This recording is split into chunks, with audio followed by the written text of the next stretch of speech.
afternoon, everyone. Thank you for being with us here today for this session.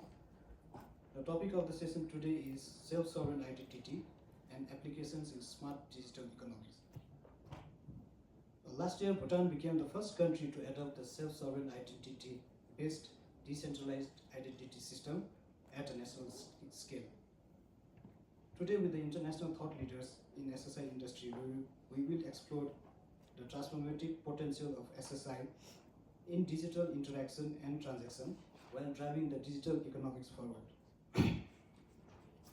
We will explore the principles of SSI, empowering individuals to own and control their personal data. Further, we will discuss the principles that translates to technology and social impacts that benefits individuals and service providers alike.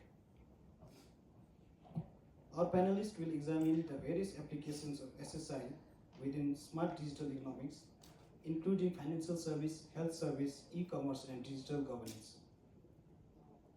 We'll also dive into the future prospects of SSI-based national digital identity in context of the upcoming Gelifu Mindfulness City. We are joined today by our esteemed panelists. We have with us Secretary Jigme Tenzing, who heads the Government Technology Agency in Bhutan. He has worked in IT in the public sector, focusing on the adoption of IT in government, helping to define and shape the path of IT development in the country.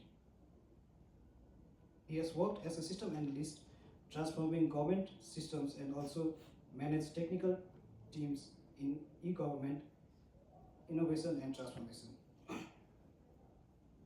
His skills and experience enable him to guide and motivate the IT fraternity in digital transformation and public services in Bhutan.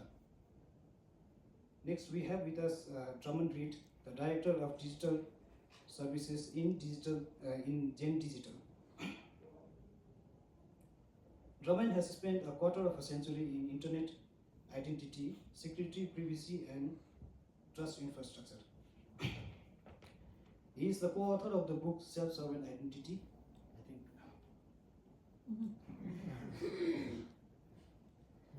And also he's the co-editor of the W3C Standards Identifier 1.0 specifications. At the Trust Over IT Foundation, Drummond is the member of steering committee and co-chair of the Governance Stack Working Group. He also served as co-chair of the Sovereign Governance Framework Working Group.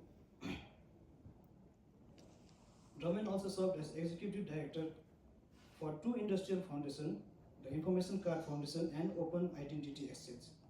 In 2013, he was cited as the Oasis Distinguished Contributor. So we also have Eric Drury, who is the director of fourthco.io and is also the co-chair of Trust Over IP Ecosystem Foundry Working Group. Eric has worked in the strategic research and implementation level as advisor of enterprise organization and individuals seeking to help individuals seeking to understand emerging Web 3.0 technologies.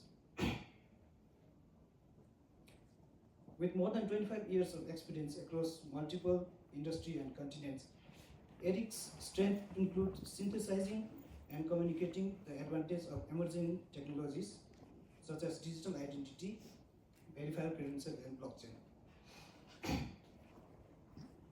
With this, I'd like to start with Drummond Reed on the opening remark about the topic we have today. Explain self-sovereign identity. Oh, thank you.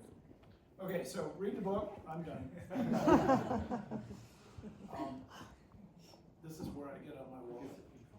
Yeah, there you go. I find, and I have for audiences for a long time, found the simplest way to explain self-sovereign identity is to get out your wallet and say, look, we just want to take all the different ways in which we can both prove our identity, but also transact with our, personal ways of exchanging value, and we need to move it onto this. Now, that's a tremendous oversimplification, but it is still accurate. And since we have four of us here, we can talk about the 4 core roles involved in any self-sovereign identity ecosystem. And this is a term that's evolved. We're going to talk a lot about digital trust ecosystems. And I'll give you a very precise definition of what we mean by an ecosystem when you're talking about self-sovereign identity, digital wallets, digital credentials. And that is, for every credential in this wallet, there is an issuer. And we're going to give an example. I'm going to pretend that I want to be an employee of this fabulous NDI project we've heard about, and that Secretary Jigme here is actually the issuer at NDI, and he could give me such a credential, okay? He would be the issuer. I would then hold it in my digital wallet, and Eric here is going to be the hotel chain that's going to give me a magnificent discount because I am an NDI employee, right? So he's then going to ask me to present a credential just the way he would in the real world, and I would, take something out and I would say, well, here it is, or this, and notice what he's doing. Yes, and right, he checks to make sure it's authentic. He's verifying that credential. That's what we call that rule verifier. Now, somebody had to set up that system and agree on what the rules are. And we'll say that our moderator is that position, and that's what we call the governing body. So if you put those 4 roles together and you decide on what we call a family of credentials, because there may be more than one, that creates a digital trust ecosystem. If you have multiple issuers, let's say we're talking employment credentials, well, now it's an employer or employee ecosystem, can serve all the employees of all those companies. And now all the verifiers who might want to say, oh, you're an employee of the company, I will apply for a travel discount, a buying discount, you qualify for certain things. Now you can start to see the value that is produced by the exchange of that sensitive digital information. That is the essence of what makes it self-sovereign is simply, we never use that term, hey, I got a self-sovereign wallet, right, in the real world. But in the digital world, that's not how anything has worked. Right? We always have to go to some central, what term we used in federated identities, an identity provider. First time I ever heard that term, I thought, that's a bad term. Who provides you with an identity, right? But in the federated world, that's how it worked. You go to, Google or Apple or Facebook or whatever, and you set up an account, and now they can prove your identity to someone else. Of course, that means they're also sitting in the middle of all those transactions. That's maybe not the best privacy posture in the world, maybe not the best relationship management, but that's how it works today.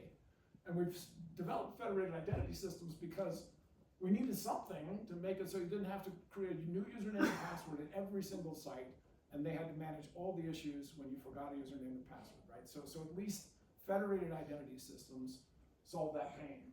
But this is the way to get beyond all that, to decentralize it, and do all the things that Secretary Jigme already explained the benefits of in the last panel. So that's my short, but just read the book. So next I'd like the Secretary to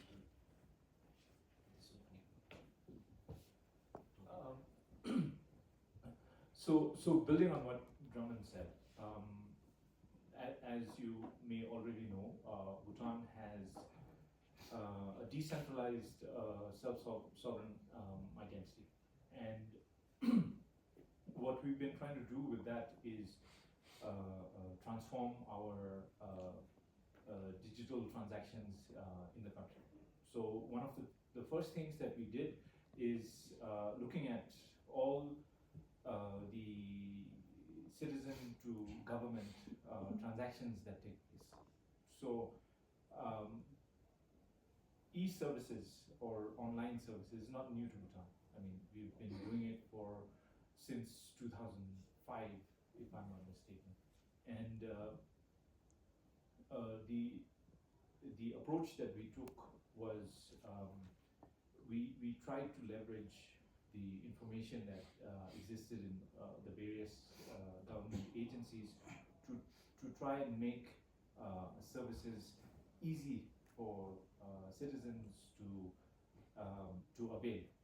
And what we quickly realized is,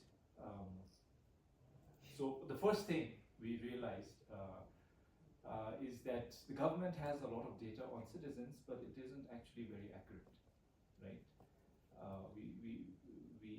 When we actually started reusing this information, it came to light that information isn't very accurate. But so we learned from that, and I think that experience gave us the opportunity to really improve the quality of data. And and the next thing that we learned is that when we start reusing information that exists in one agency in government, there is also a high chance that information can be misused. Potential bad actors, although the intent of the system is not that, right? But it gives the opportunity to do that. So with a decentralized self-sovereign identity, the opportunity that we got was transform government services to digital forms, and all the interactions that was necessary across government agencies where information needed to be shared could actually be transferred to citizens, empowering them to decide who they wanted to share this information with. And the reason why I mentioned the earlier part was because now we have taken all of this information that government agencies have, and we've actually put it into the citizen's wallet. We now also have the advantage of improving the quality of that data even further. The other area that we are looking at is banking.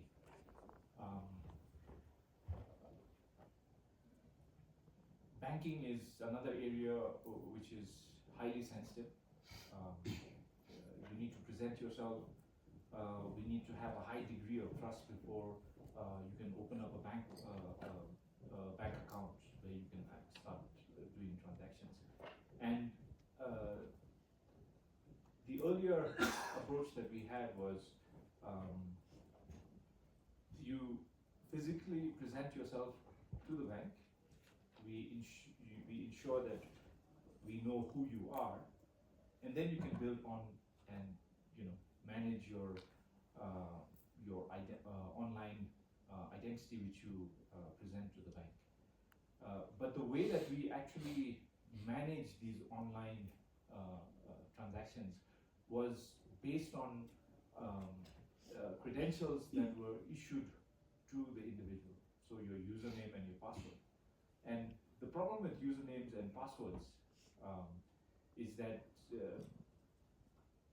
people can steal it and use it on your behalf.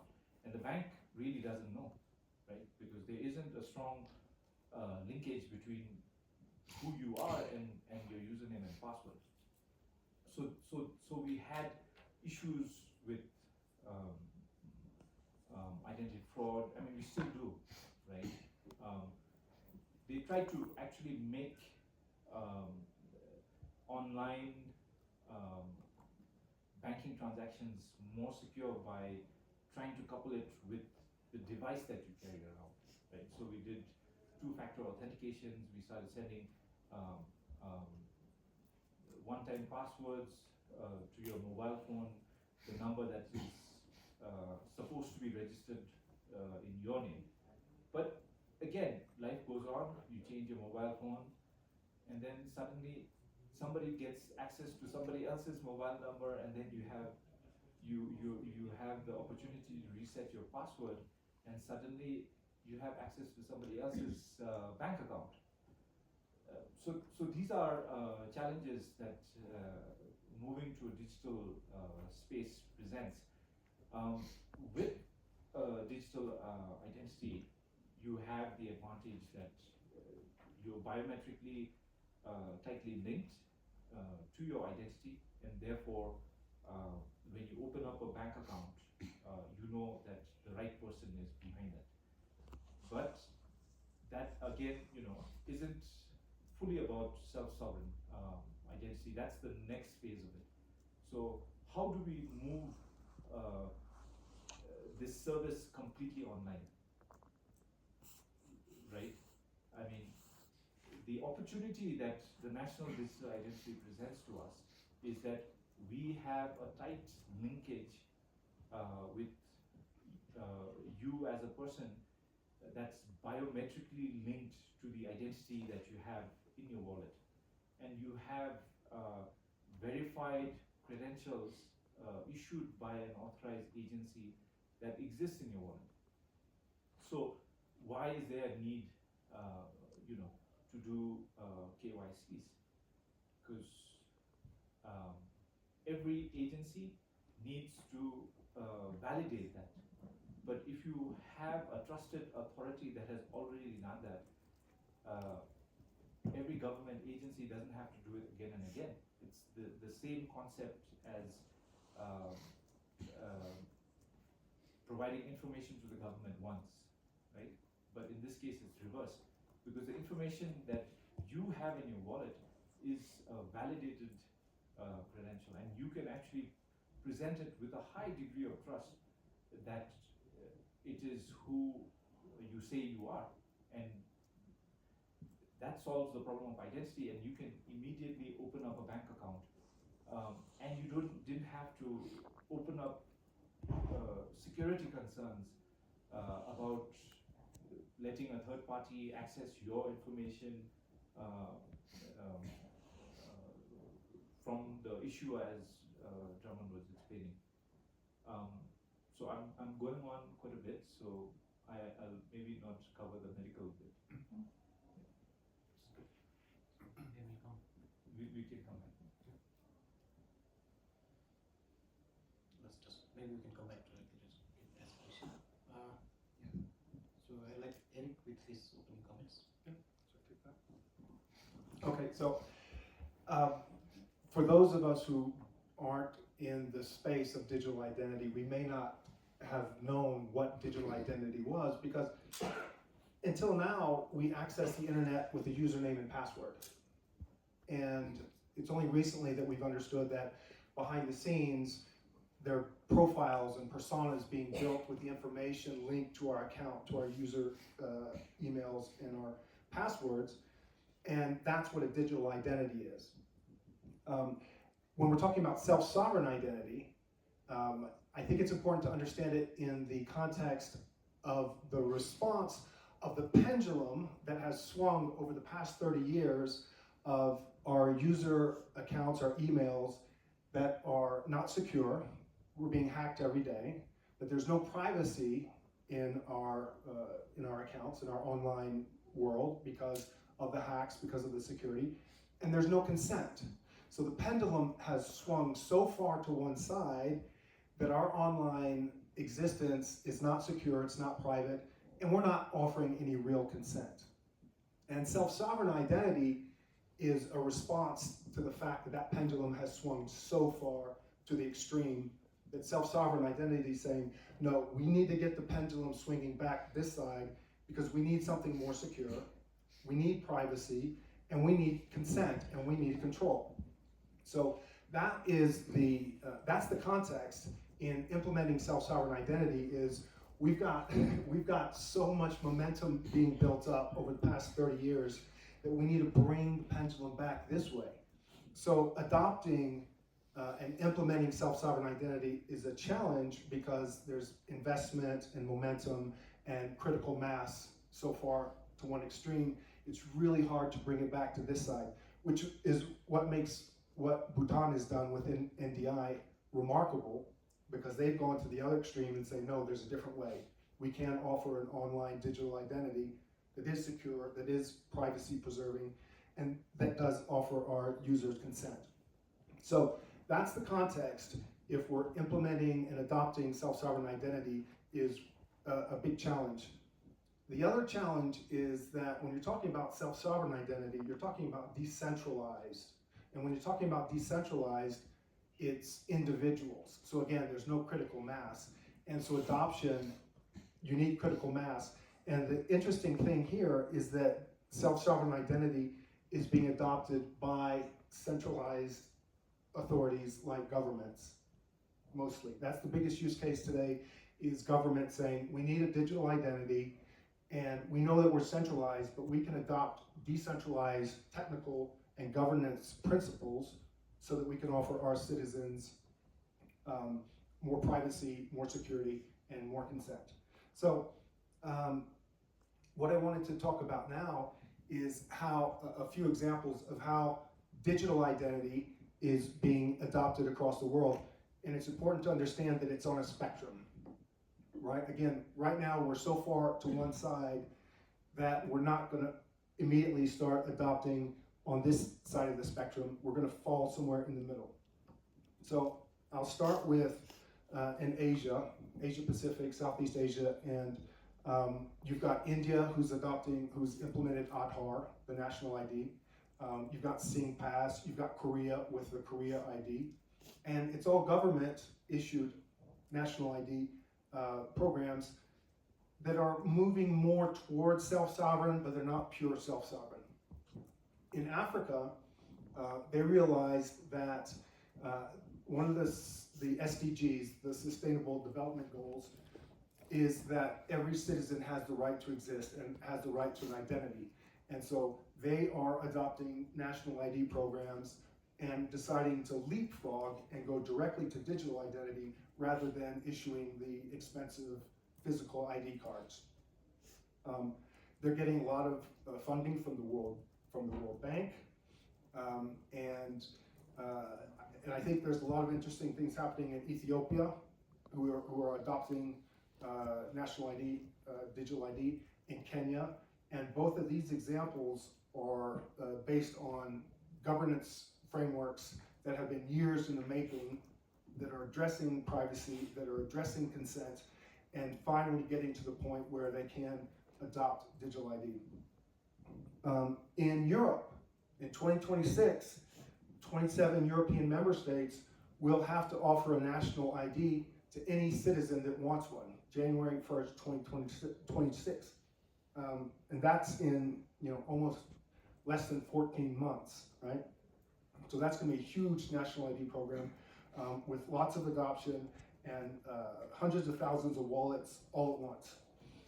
In the North America, you've had self-sovereign principles being used in the Canadian government for verifiable organizational networks.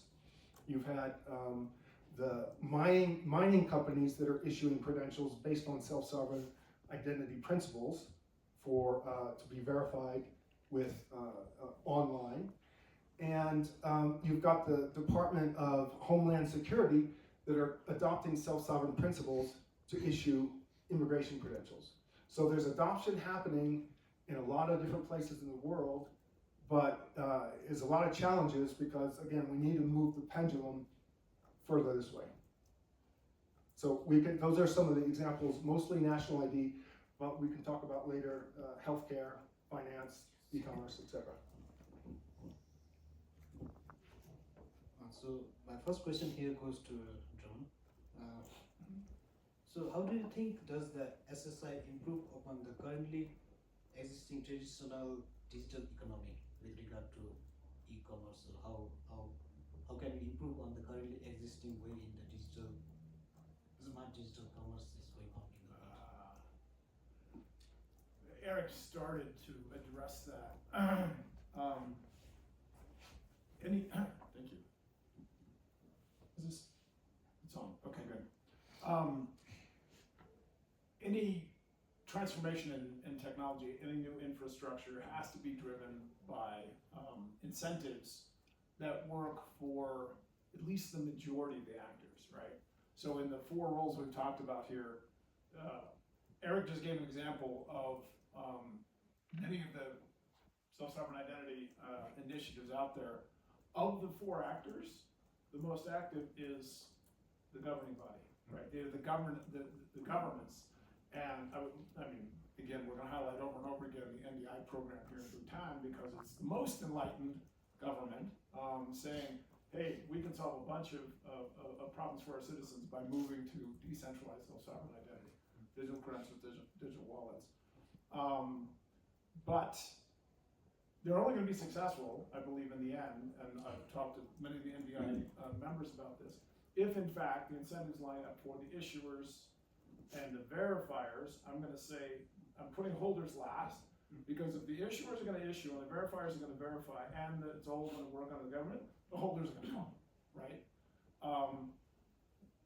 The example you could always look back to, and we've talked a lot about, and we'll talk more about in the Global Acceptance Network session tomorrow, is credit cards, right? Credit cards had to go through this whole thing, right? We had cash, and then we moved to electronic transactions enabled by credit cards, and they had to solve that same chicken and egg problem. They had to get issuers, but unless they had merchants out there willing to take those cards. So then it got very granular. The early banks, Bank of America in the US was after that. What was their incentive? Their incentive, interestingly enough, was loans. That they could make money on credit card balances, and they could actually move more money through their systems, which is how banks make money, right? What were the incentives for the merchants? Lower friction in transaction, over time, automatic credit that the merchant didn't have to offer because it's coming from the bank, and convenience, speed, right? We've taken what was a credit card swipe and now in many cases just a tap, right? Huge, and of course it also, the other thing it did is enabled remote commerce. Back then, mail order and now online shopping, it's all based on that, right? So you had those incentives, and you had then government regulations. In the US, credit cards didn't take off until the government stepped in and said, we're gonna cap liabilities on fraud, right?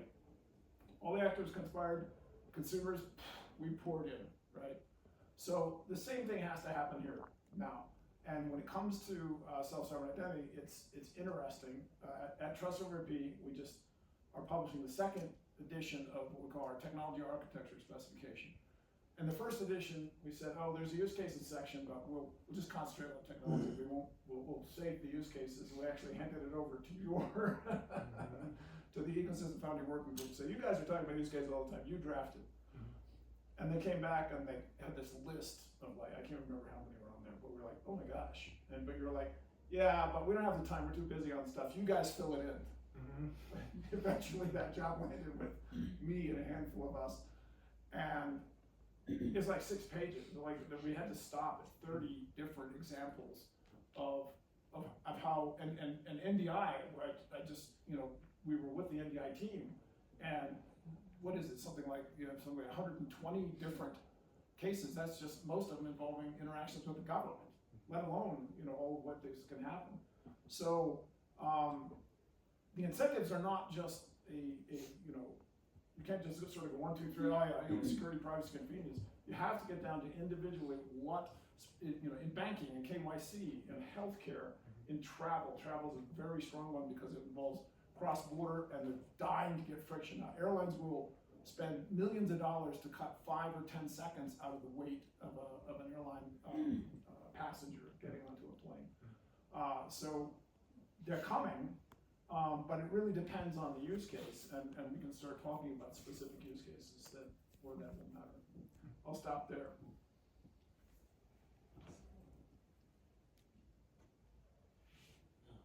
Thank you, Drummond. So my next question goes to Dr. Secretary. So with the NDI's context, what do you believe is the industry or sector that you believe is the most promising for widespread adoption of SSI, which could result in the intended economic development?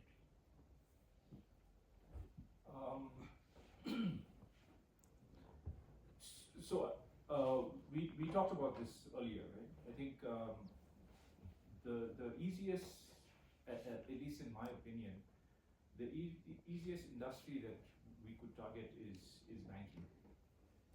I mean, there is already a lot of fraud. The regulators are saying that we really need to increase KYC requirements. We need to protect citizens from all of the spoofing attacks, all of which is because we don't have a strong identity. We are actually dependent on something that we link our identity, right? I mean, if you can eliminate the possibility or the need for, let's say, resetting your password because by using your mobile phone, you don't even need. I mean, you don't need to reset your passwords anymore because you have it's your biometrics that's actually linked with your identity, and that is what is used, to access your accounts, and I think to me that's an easy use case, and it makes life easier and safer for everyone. I think another interesting use case is medical. I mean, Bhutan is right now working on our electronic patient ID system. So in Bhutan we have the state essentially operating all our government facilities, and when citizens actually go from one hospital or from one doctor to another doctor, right now it's largely dependent on what the doctor says, right? The doctor says, okay, go and see that specialist, go and see this other doctor, and it is through a centralized system. Although, I mean, there's a complexity in terms of raising greater awareness and all of that, but if we give patients greater control over their medical records, would that not create a greater trust in the digital system? And I think if we can achieve greater trust, then the added value that that opens up can be quite significant. So I thought I'll just add that as well.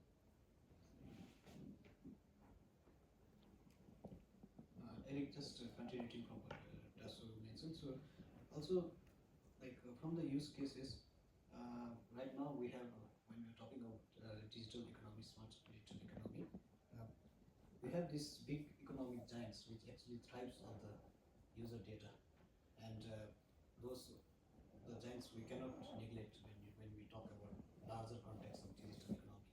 So for them to come on board, what do you think is like, how difficult is it? Of course, I can see the difficulty when asking the question that for them to adopt the SSI philosophy, the user has the consent to their own data. So what needs to be done, a change for the big players like Amazon and I don't know if you know Flipkart's from India. So what needs to be changed for them to adopt SSI, or do you see a big battle going on for the adoption? Yeah, the adoption, what I've thought about the adoption for the big, well, for anybody, is that the entire internet economics are built on advertising and scraping data and gathering data, and that's the economic model. So you have to change the economic model. The other thing is, when we started in the internet almost 30 years ago, it was, we need to get eyeballs. We need people to come to our website and we need to interact with them, and then we'll figure out who they are. But 30 years later, we know who they are. We can just ask them. And I think if you get to a point where you come to an agreement and say, we'd like to know more about you, and with your consent, you share that information, I think people are willing to share that information and say, you don't have to go behind my back to find out who I am. I'll be happy to tell you if you offer something of value. If you offer a service of value, I'll be happy to share my information. And if you only use it for that purpose, the problem is I can't after 30 years, we still can't trust that they'll only use that information for that very specific purpose, and they won't resell it or they won't keep it, right? So the first thing is, I think that there's an opportunity to say, yeah, we'd like your information and let's do an agreement. The other thing is the monetization. I think with microtransactions today, that economic model might be able to change, because right now, if we are able to do fractions of pennies for transactions, that might make a dent in the economic model that is pervasive in the internet today. So now we're getting to something that's really exciting. I mean, I don't want to say this is all exciting, read the book, but I love to point out, and we talk about this more and more at Trust Over IP, that again, you think credit cards, just paying for something, that wasn't transformational because you had a way of paying for it. It was transformational to be able to do it so quickly or at distance, right? Well, what Eric's just got onto is, if you think what credit cards did, and any form of electronic payment, was it made it really easy and almost instantaneous to move value. Okay, but one specific thing, you can move value, right? And what we're unlocking here with digital identity, with digital credentials and wallets and the whole SSI paradigm, is moving any form of verifiable data, right? Anything.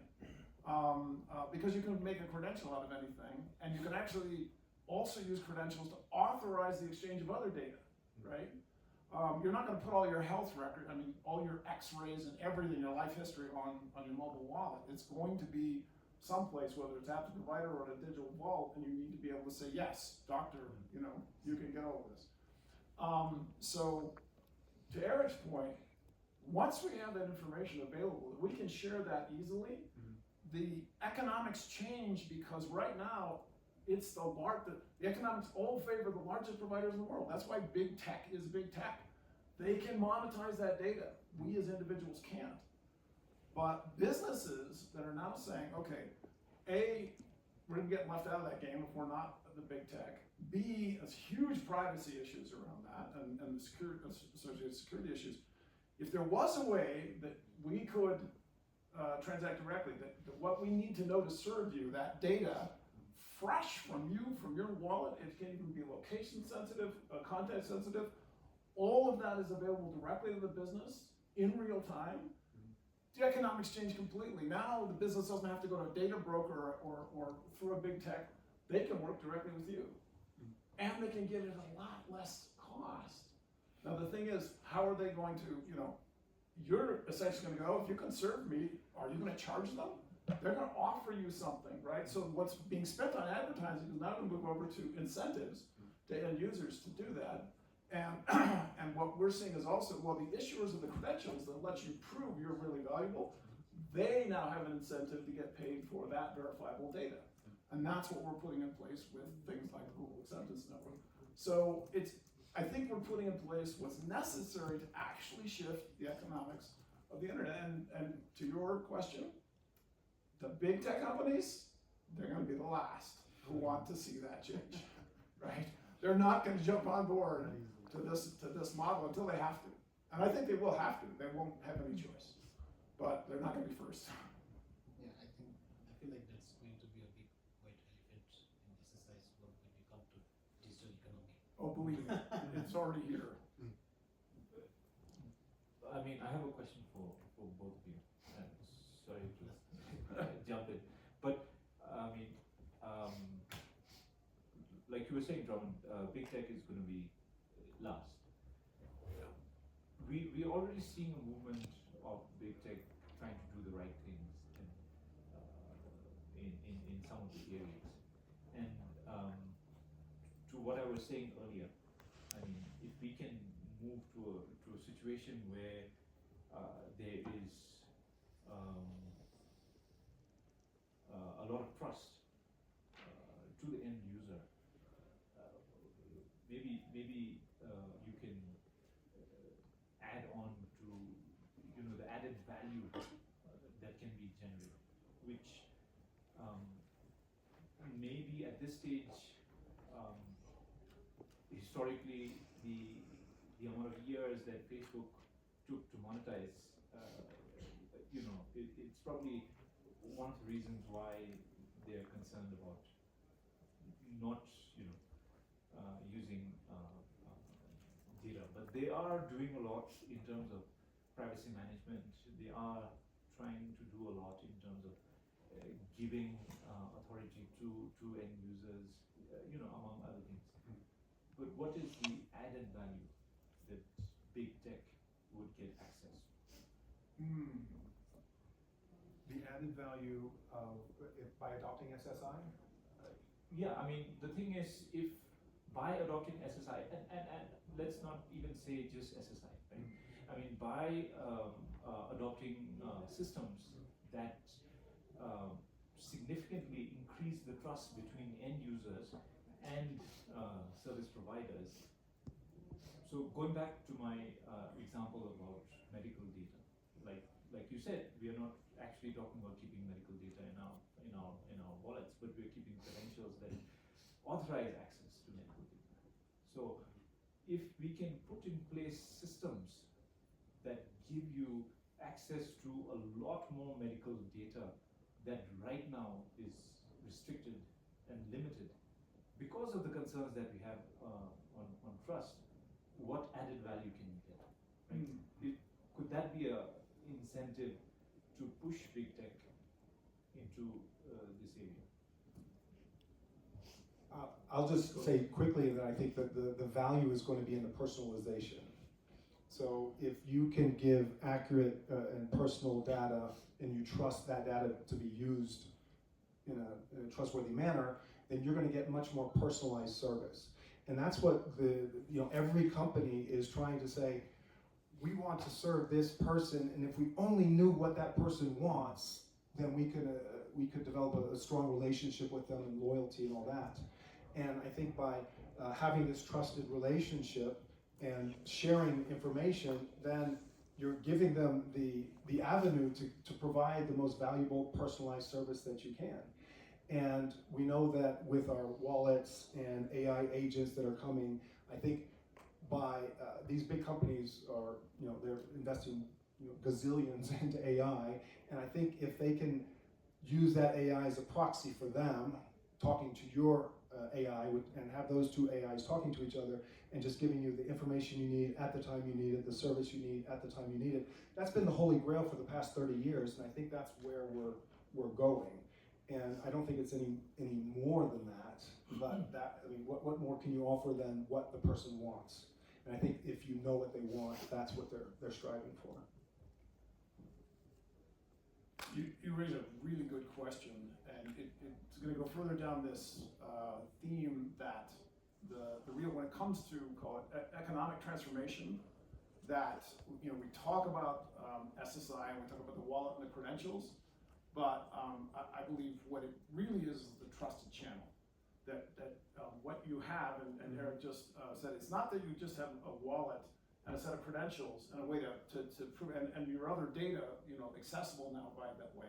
It's that you have an agent, whether it's mobile or cloud or hybrid. And my company, Gen, is one of the largest cybersecurity companies in the world.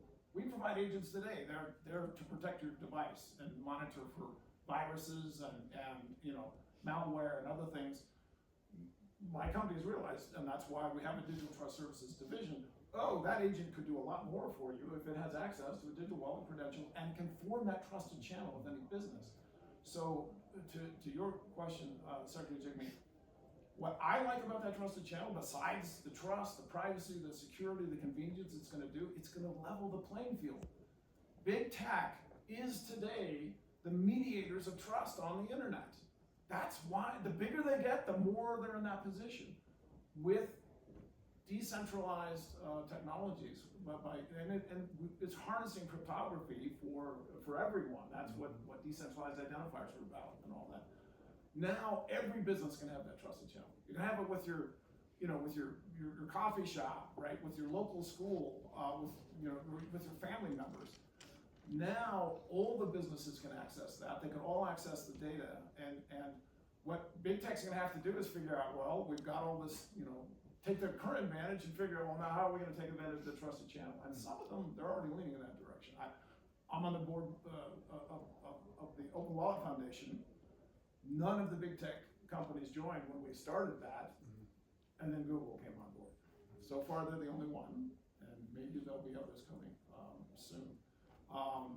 Part of it, Jacques actually one of the board member, I can't remember what you call the position for the Open Wallet Foundation, except the Open Wallet Forum, which is getting announced at the Global DPI Summit going on at the same time in Cairo, because governments care a lot about this, and this trusted channel is fantastic, every place. So they want to see that, in particular in the EU, it's not big tech that can take advantage of all of them. That they're basically saying, you have to do what we put in place for our wallets and our citizens, and you must accept them, or you will not be able to do business in our jurisdiction. That's how strongly they feel about it. So I think it's going to be very leveling technology, and with that trusted channel, many, whole new piles of value will get unlocked.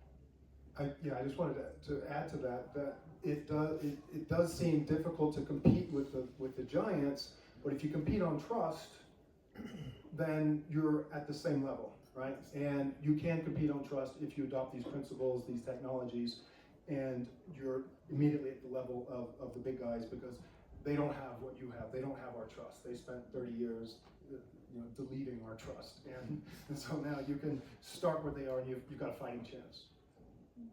So, Drummond, I thought I'd get you to also talk about what we talked in our earlier panel, because online advertising and monetizing it isn't bad, right? I mean, there's a lot of value. I mean, I like the fact that something out there knows what I need, understands my preferences, and gives me access to information which reduces the amount of time I spend looking for what I need. I mean, that is a service, and that's value that's provided to me. What I have concerns for is the information that is required to do that is used for something else, right? So we can still have an ad monetizing system in the self-sovereign ecosystem. It just requires actors to behave.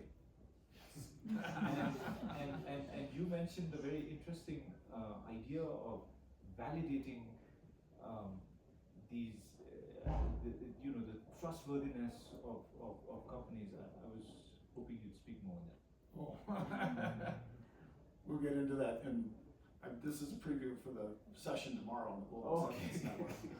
Yeah, But yes, we absolutely want companies competing on trust. Yeah, it's a very interesting chain of thoughts that we are gathering, but since we are short in time, I'll just get one question from the Slido that we have, and I'll get one question from the floor.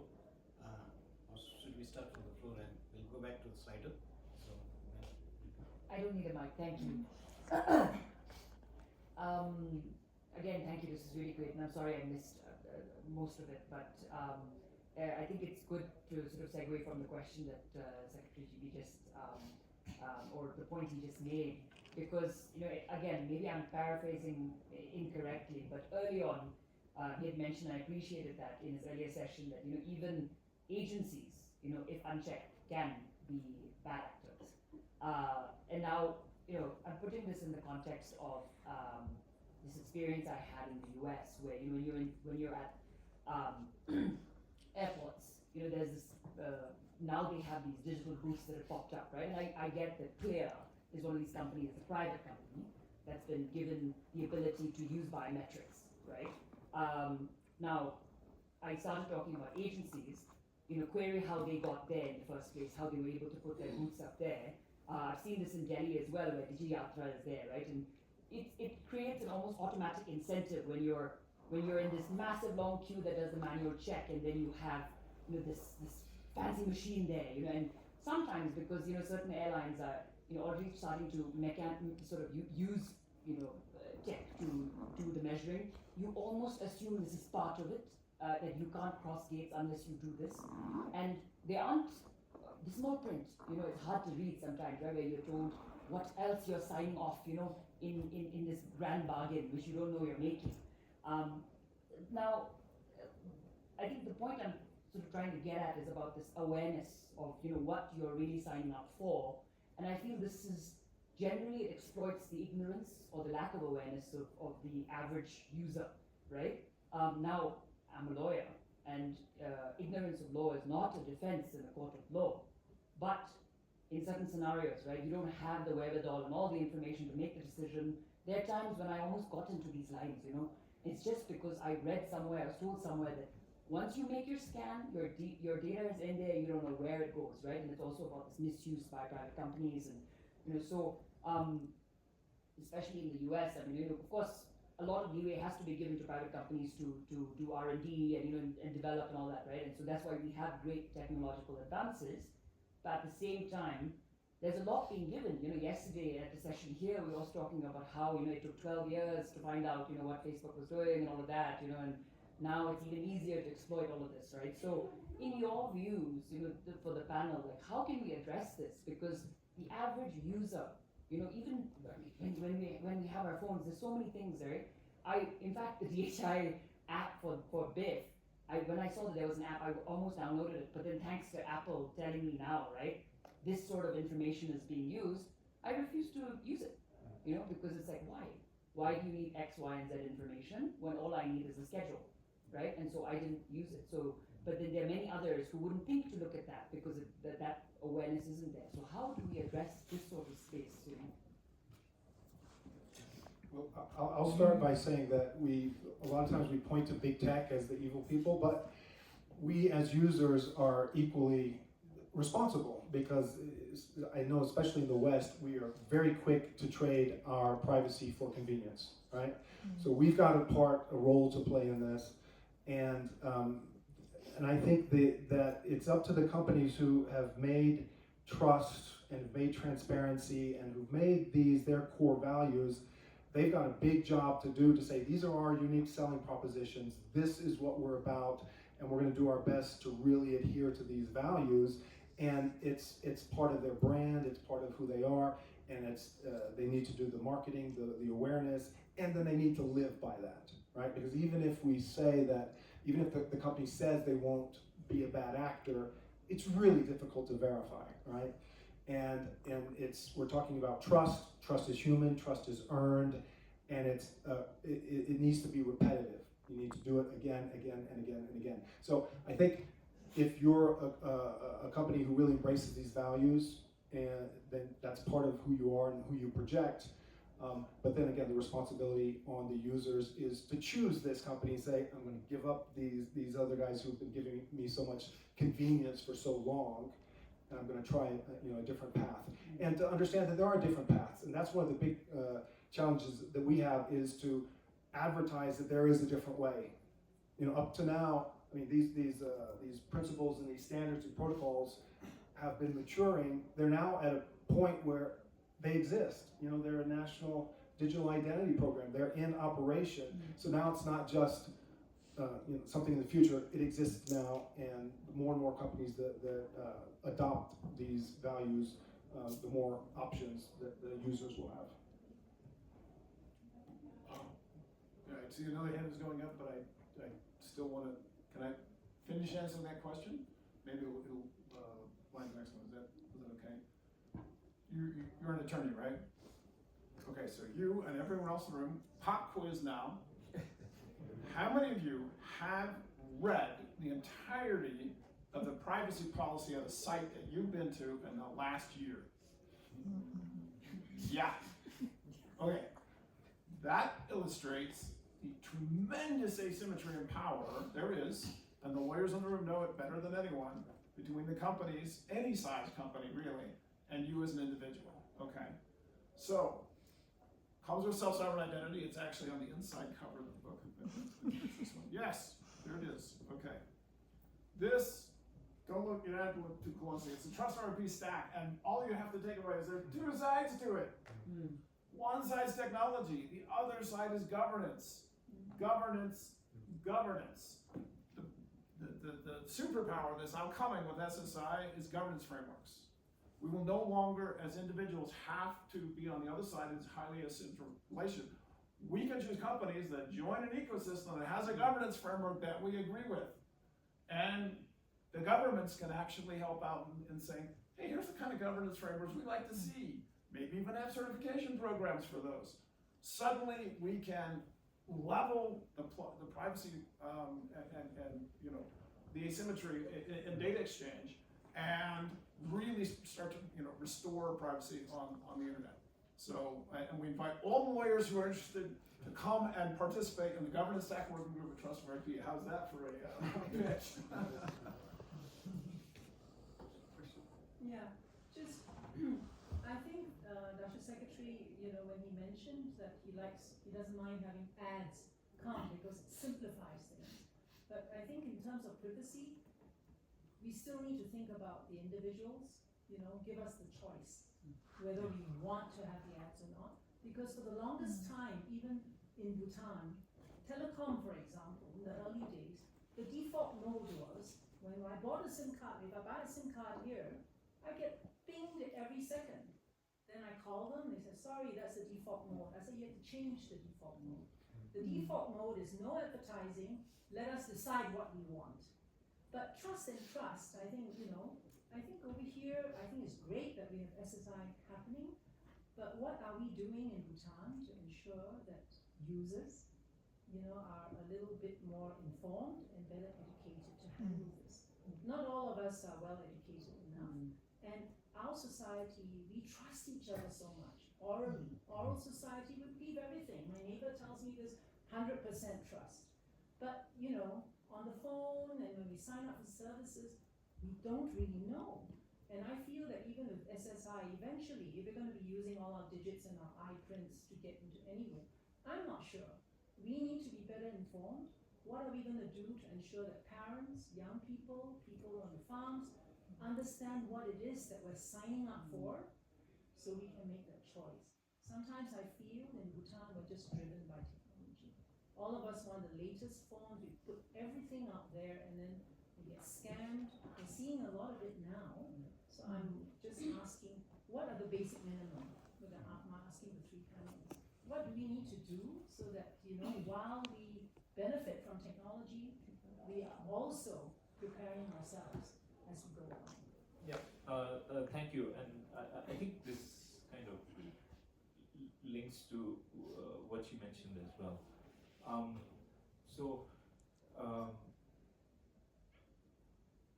Yes, it is individual responsibilities to be aware of the law, but I think it also, like you mentioned, it's the responsibility of governments to educate people and make them much more aware of the risks and what needs to be done. And this opens up so many degrees of complexity, right? Because you have a spectrum of people. We need to figure out how we educate the uneducated, at least in terms of digital safety, and then we have technologists who needs to be educated from Web 2 to what Web 3 essentially is. And then going to what you mentioned about Apple providing you information about privacy, right? That this app is essentially trying to get this information. So the state that we are trying to move with SSI is platform agnostic, right? Independent of whether you use Apple or whether you use Android or Windows or whatever it is, the government is issuing you a platform, an identity platform that will tell you this. Because whenever you interact, it's not dependent on the device or whether the manufacturer has values on privacy. We are essentially trying to give you an identity that forces everybody to inform you that this information is being asked for this service, and this significantly simplifies. I would argue that it can eliminate the complexity of educating uneducated people, but it significantly signifies the complexity of educating somebody, because we can even go to the extent of saying, look, if you apply to a system and then you have a pop-up, it means that this agency wants something from you, right? I mean, it simplifies the advocacy that we need to do. So, but I totally agree. It is also the responsibility of state to educate our citizens. I just want to add, thank you for the question. It's a huge amount of awareness and education that's needed. There's also a trend of reintroducing friction. So for the last 30 years, it's been reduced friction. We just want people to sign up, get in, use it, and go and not think. And especially in the financial industry, we've seen the trend that they're saying, no. We need to add a few roadblocks. We need to reintroduce friction to say, wait, are you sure you know who you're sending money to? Wait, are you sure that this is a legitimate contact? And I think that we know that this is one of the biggest challenges in SSI is the user interface and the user experience, and finding out the best way to help the user understand that they're doing things a little bit differently, and this is not just the same, because technology can be it is mostly invisible, and so you kind of want to give them a little clue to what's happening behind the scenes to say this is different. It's not just what we've been doing for the last 30 years. I think there's another really important point you guys missed though too with this, is that, and if you could talk on this, it would be great. This is not just a consumer app that's being stuck in someone's hands, and the wallet that we've been talking about is actually sitting on a broader sea of personal data, personal information management system. But Eric, you brought up earlier this like change in business models. Mm-hmm. But it's not even about the change of business models. It's about a change of industry structure. Because with governments like what Bhutan is doing, we're putting in place public-private good infrastructure. And what was formerly multi-billion-dollar industries in control of private organizations is now free. So that foundational identity coming from a government is now free. And so what does the industry now do in reaction to something that they used to get billions of dollars for? But our emails are free as well, right? So I think it's not that it's free or maybe. But we are going dangerously. Yeah, but I think that's an important point to bring up, right? Is that Structural, I think digital public, yeah. So I'll get the last comment from Drummond on this thing, and then so maybe we need a part 2 of this session next time. I know we need to wrap up. I'm going to give another promo for the session we'll have tomorrow on the board of Justice level. But I'll go straight to that question and say there is something coming from SSI, Decentralized Identity, to directly address that question of awareness and trust decisions that have to be made by individuals. That is called digital trust marks.